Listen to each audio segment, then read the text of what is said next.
Guys, sa ngayon po ay pipitas tayo ng talong kasi okay na po yung mga bunga niya. Lalaki na po para makapagtorta na po tayo. Ang dami po nila.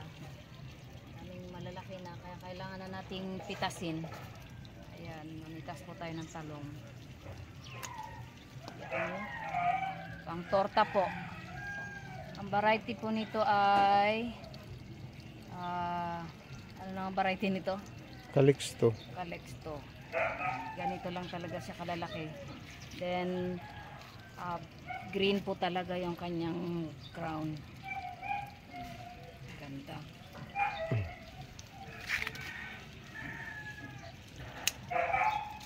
Tamang-tama po pang torta. Yung laki niya po is ano lang talaga. Sakto lang.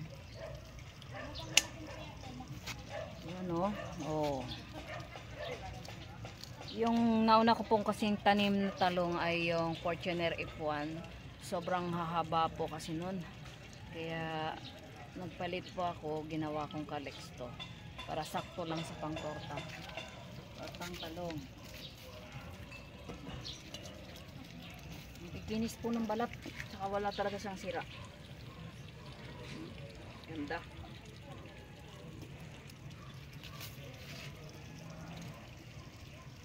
Tayong pipitas ng talong. Ulam natin ngayon ay tortang talong.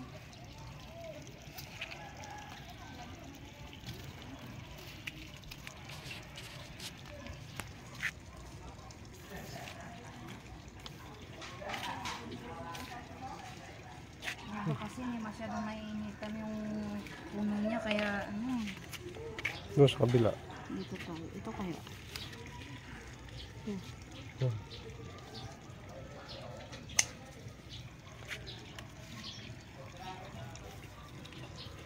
Masyadong may initan kaya sila nakakapag ano lang maayos.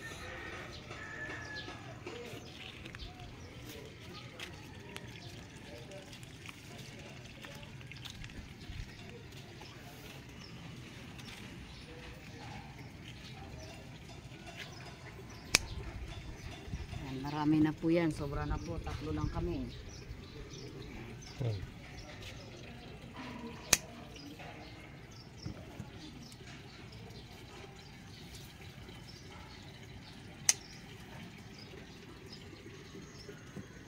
Yung pa nakabalot.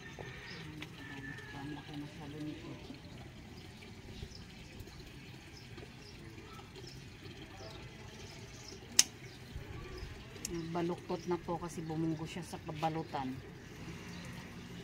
Oh. Gulang na yan. Oo nga. Gulang na, sobrahan na po. Medyo gulang na yung talong. Then yan yung aming okra. Sisimula pong mamulaklak na rin. Meron pa dyan, wala na? Wala na, bunggo lang ito sa ano, tanggalan ko lang. Okay. So yan guys, ito po ngayon yung aming na-harvest na talong, napitas. So yun lang, good morning. Hindi natin pipitasin lahat kasi ano, 3 lang naman tayo, hindi natin kayang ubusin. Kaya nga. Ito may balutin ito. Hindi natin kayang ubusin pag napitas natin lahat. Sobrang dami. Yung okra natin, start na yan siya. Konting ilang araw na lang yan.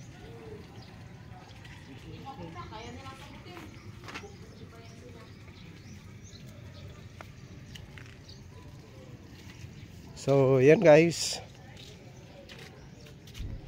So ito rin po yung aming tinaniman ng litos na harvestan na po ito. So ito na naman po yung imimix. Yan.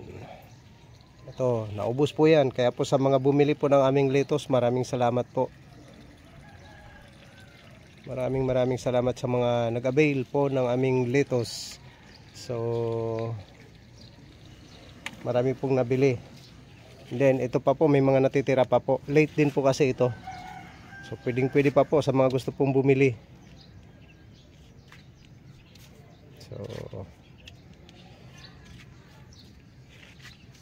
Thank you and God bless. Yun lang po update natin sa ating talong.